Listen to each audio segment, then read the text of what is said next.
감사에 대한 하나님의 생각은 무엇일까요? 오늘은 이 질문에 대한 답을 본문에서 찾아가며 은혜를 나누겠습니다. 은혜가 되시기를 간절히 바랍니다. 할렐루야! 이에 앞서서 먼저 본문의 배경, 내용 설명부터 여러분에게 간단하게 좀 해드리겠습니다. 본문의 우선 시간적인 배경을 말씀해드리면 예수님의 3년의 공생애 가운데 오늘 본문 말씀은 마지막 부분에 해당되는 때에 일어난 사건에 대한 기록입니다. 예수님께서 북쪽 갈릴리에서 사역을 하시다가 우리의 죄를 대신하여 십자가에서 죽으시기 위해서 남쪽 유다 예루살렘으로 향하시던 여정 속에서 일어난 사건의 기록입니다. 공간적인 배경을 여러분에게 또 말씀을 드리면 이 북쪽 갈릴리와 남쪽 유다 사이에 위치한 사마리아 지역의 한 마을에서 일어난 사건입니다. 내용인즉슨 예수님께서 사마리아의 한 마을에 도착하셨을 때 예수님에게서 멀리 떨어져서 10명의 나병 환자들이 예수님을 향하여 소리쳤습니다. 예수 선생님이여, 우리를 불쌍히 여기소서. 예수 선생님이여, 우리를 불쌍히 여기소서. 우리의 병을 고쳐달라는 것이죠. 우리의 병을 고치소서. 그들의 병을 고쳐달라고 그들은 예수님에게 요구를 하였습니다. 이 나병은 결핵균과 같은 세균에 의해서, 나균에 의해서 감염되는 병으로 사람 대 사람, 대 인간의 접촉을 통해서 전염이 되는 전염병입니다. 이 나병에 걸리게 되면 피부가 이렇게 괴사가 되고 진물이 나고요.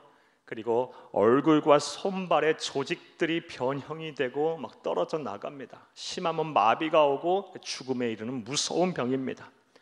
하지만 오늘날에는 치료제가 있습니다. 조기에 발견만 하면 완치가 됩니다. 그러나 인류 역사를 통틀어 볼 때 이 나병은 꽤 오랜 시간 전, 오래 전부터 인류에게 큰 고통을 주었던 불치병이었습니다. 성서시대도 말할 것이 없습니다. 그래서 레위기서 13장, 14장 말씀에 보게 되면 하나님께서 이 나병을 특별 제사장으로 하여금 관리하게 하셨습니다.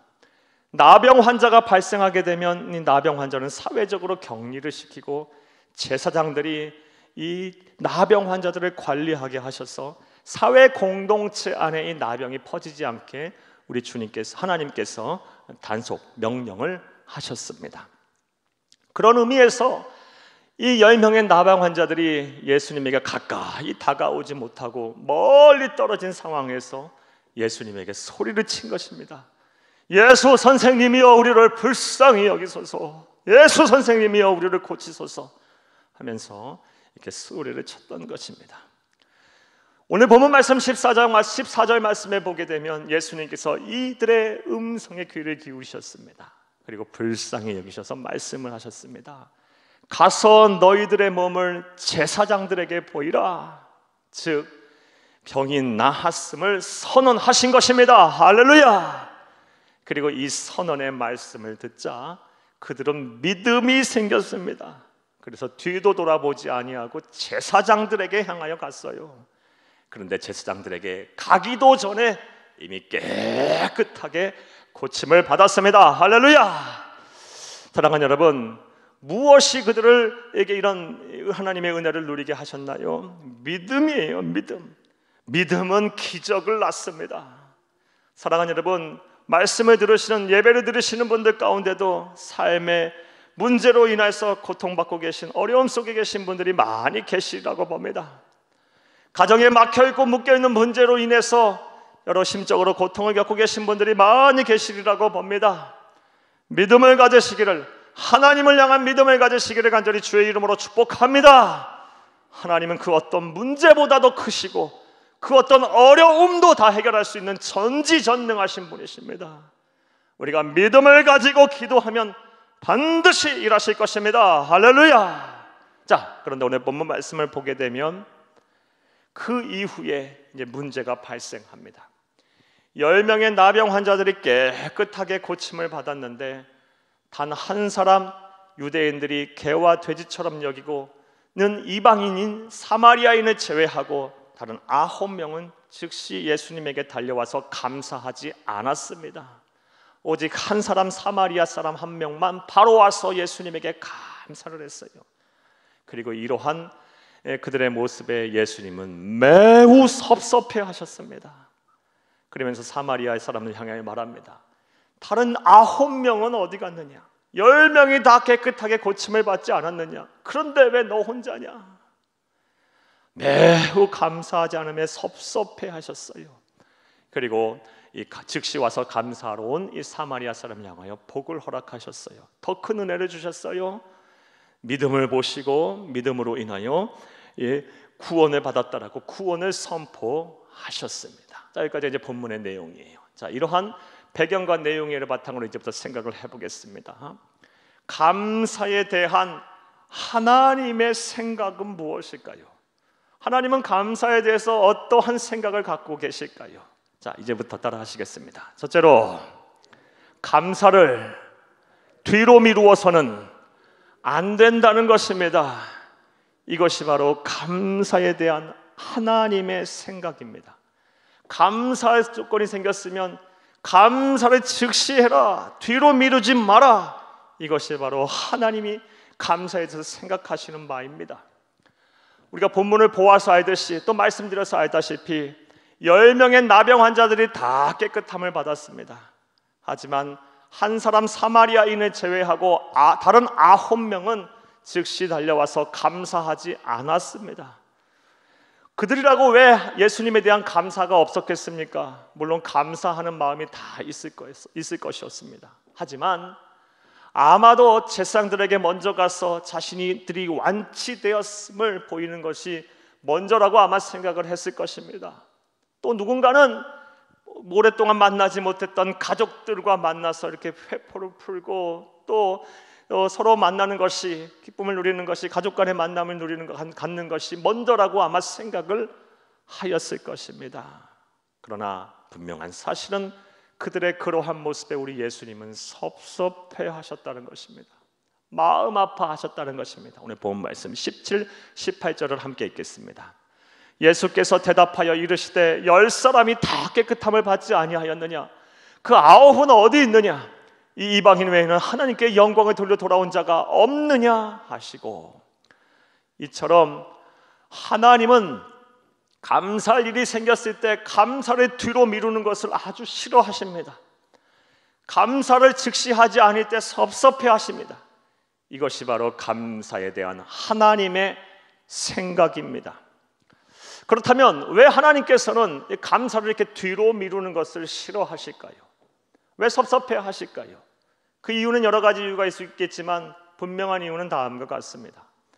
우리가 감사를 이렇게 뒤로 미루게 되면 감사의 의미와 또 감사의 정도와 감사의 깊이가 퇴색이 됩니다. 시간이 지나면 사람의 마음이 변합니다. 이것은 우리의 삶과 경험을 통해서 너무 잘 알 수가 있습니다. 우리가 처음 하나님으로부터 많은 은혜를 받게 되면 어떻게 말을 합니까? 어떤 신앙의 고백들을 합니까? 나 같은 죄인, 나같이 부족한 사람들에게 이런 은혜를 주시다니, 이런 영광을 누리게 하다니, 하나님의 은혜로다, 하나님의 은혜로다, 하나님의 섭니다, 하나님의 은혜다, 막 하나님께 영광의 찬송을 드려요.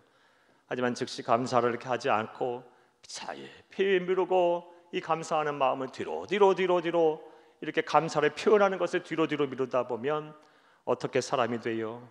이 감사의 의미와 깊이와 정도가 퇴색이 돼서 참 나는 그때 운이 좋았어, 나는 내가 참 기회를 잘 잡았어, 참 좋은 사람들을 만났어, 참 내가 참 열심히 노력을 했어, 참 그때 잘했어 하면서 하나님께 영광을 돌리기보단 나의 의를 드러내는 모습을 얼마나 우리가 자주 보고 있습니까?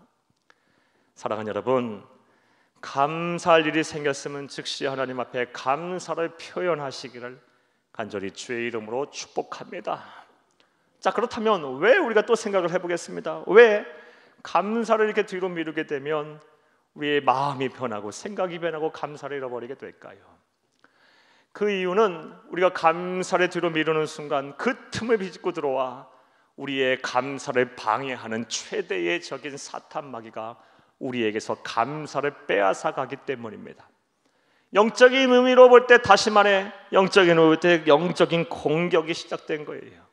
이런 영적인 공격을 받으면 10중 8구 성도라 할지라도 감사하지 않습니다. 감사를 잃어버립니다. 또 감사하더라도 마음에 없는 형식적인 감사를 하기 일쑤입니다. 성경을 보면 이러한 일을 찾는 것 그리 어렵지가 않습니다. 사도행전 5장 말씀을 보면 아나니아와 삽비라 부부의 이야기가 나옵니다. 사랑하는 여러분, 아나니아와 삽비라는 모든 이 땅에 세워진 교회의 모교회라고 할 수 있는 초대교회인 예루살렘 교회의 중직들이었습니다. 처음 이 땅에 교회가 세워진 그 교회가 바로 예루살렘 교회인데, 그 예루살렘 교회의 기둥과 같은 사람들이었어요.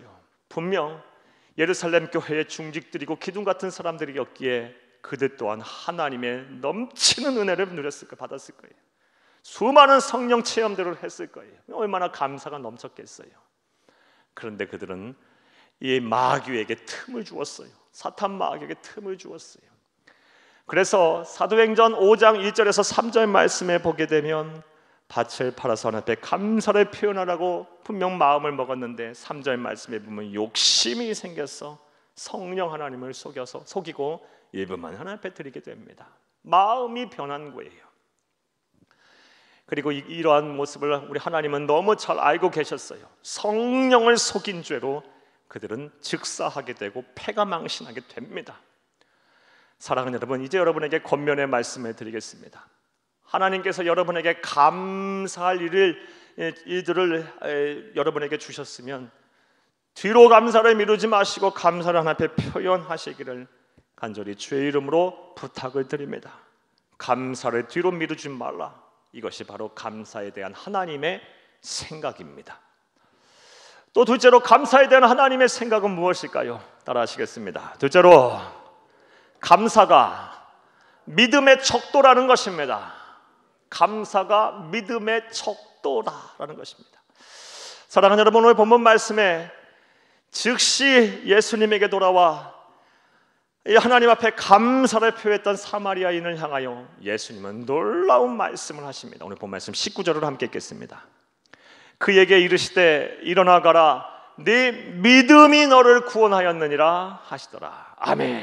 그런데 이 19절 우리 예수님께서 하신 말씀을 보게 되면 참 귀한 진리가 이 안에 있음을 우리가 알 수가 있어요.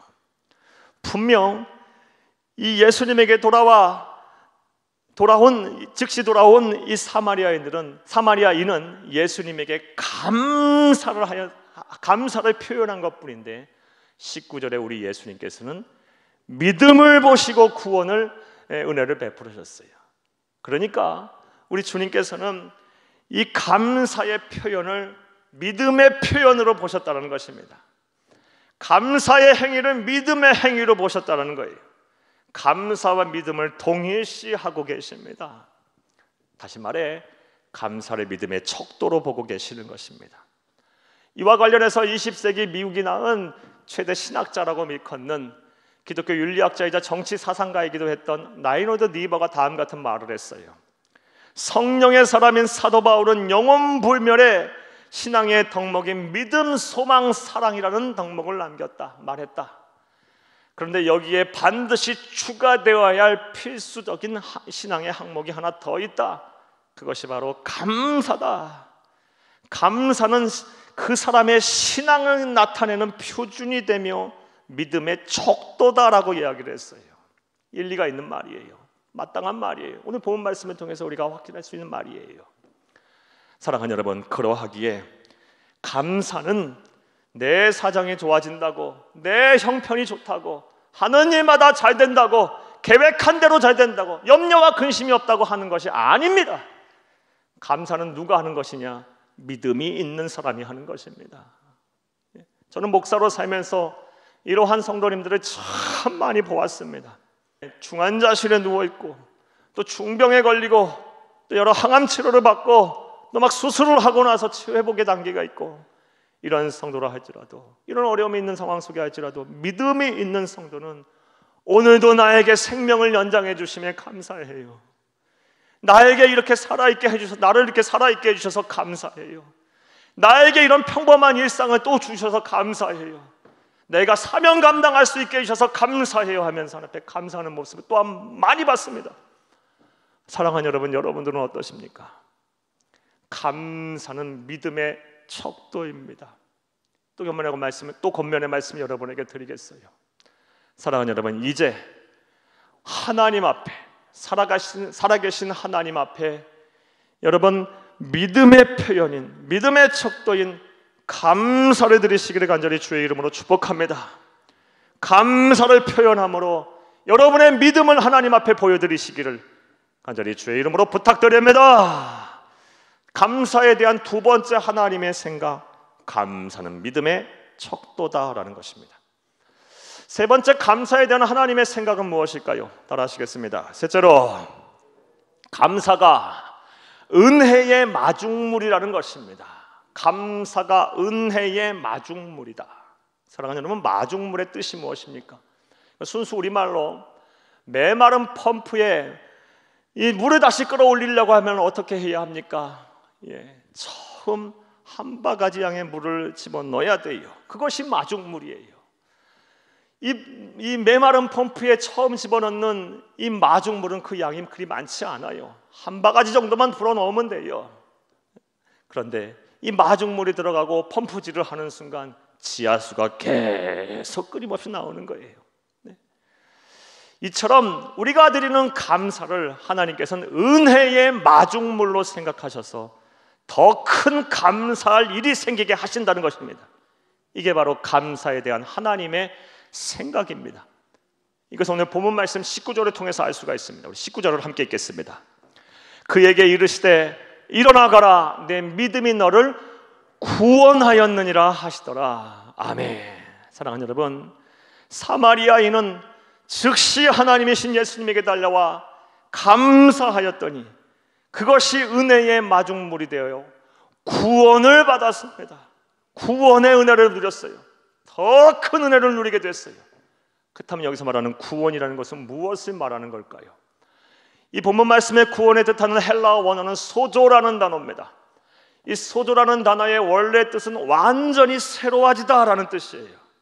완전히 새로운 삶을 살다라는 뜻이에요.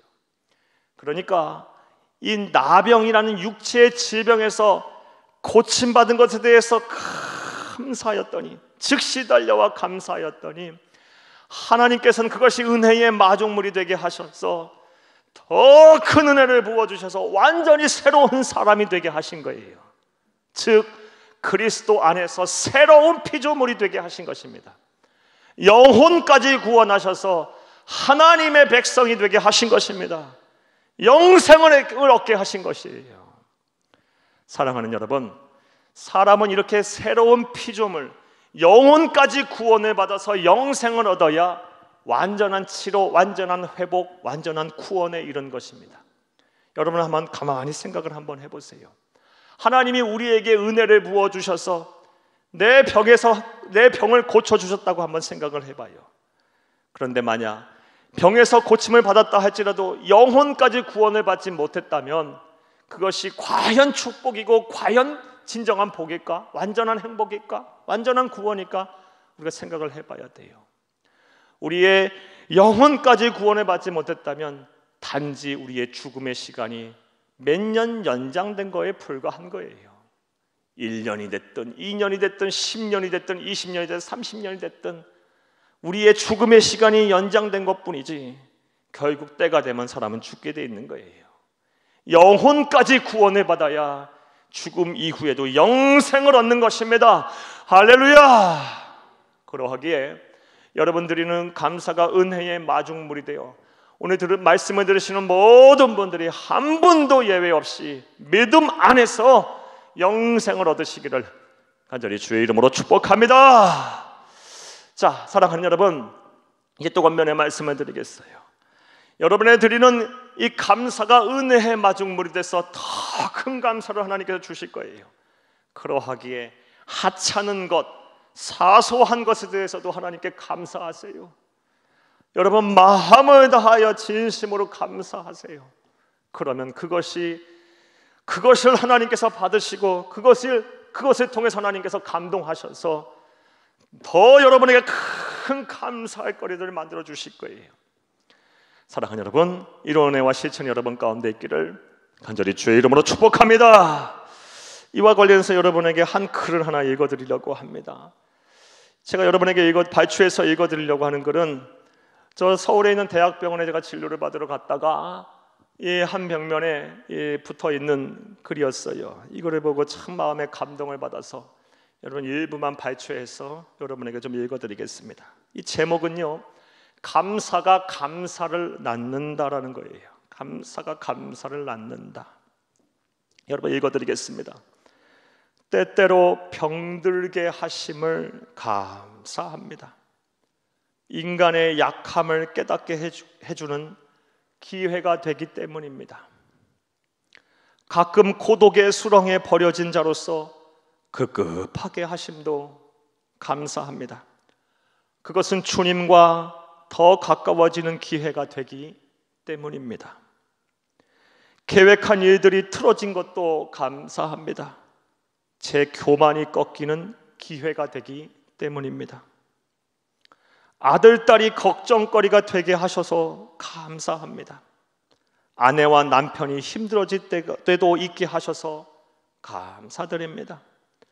부모와 형제가 짐으로 느껴질 때가 있게 하셔서 또한 감사합니다. 어려움의 골짜기를 지날 때마다 인간된 보람을 느끼기 때문입니다.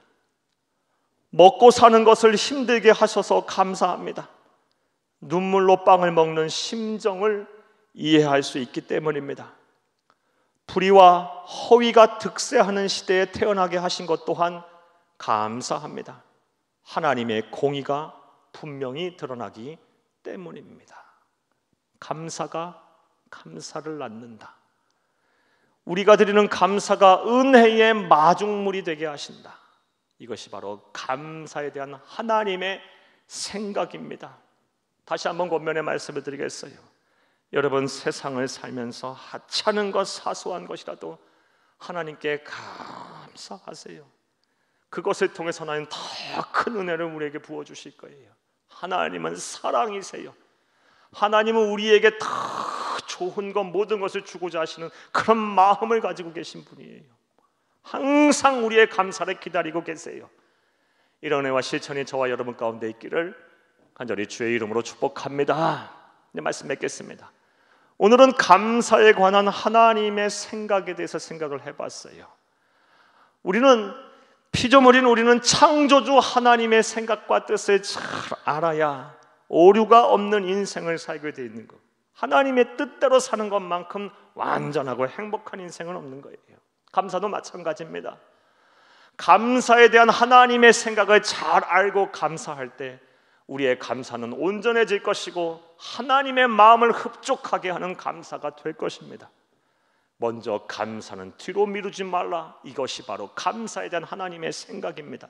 또한 감사가 믿음의 척도다.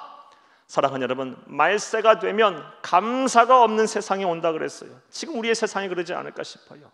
사는 것이 힘들어서 감사하기보다는 원망과 불평, 그리고 침묵과 또 낙심으로 사는 것이, 체념으로 사는 것이 우리의 삶의 모습이 아닐까 싶어요. 사랑하는 여러분, 이러할 때 우리는 무엇을 해야 합니까? 하나님 앞에 믿음을 보이라고 말씀하셨어요. 말세가 때가 되면 그리스도인들은 우리가 무엇으로 믿음을 우리가 하나님 앞에 보이겠어요? 감사의 표현이 믿음의 행위임을 믿으시기를 간절히 주의 이름으로 축복합니다. 나아가 사랑하는 여러분, 감사가 은혜의 마중물이라는 것이 하나님의 생각이에요. 우리의 감사를 통해서 하나님은 더 큰 감사를 하게 하실 거예요. 이것을 마음에 두고 여러분 삶에 실천하시게 되면 하나님께서 감동하실 거예요. 하나님께서 기뻐하실 거예요. 우리에게 하늘 행복, 하늘 상급을 주실 것입니다. 이런 은혜와 복이 저와 여러분의 복이 되기를 간절히 주의 이름으로 축복합니다. 축복합니다.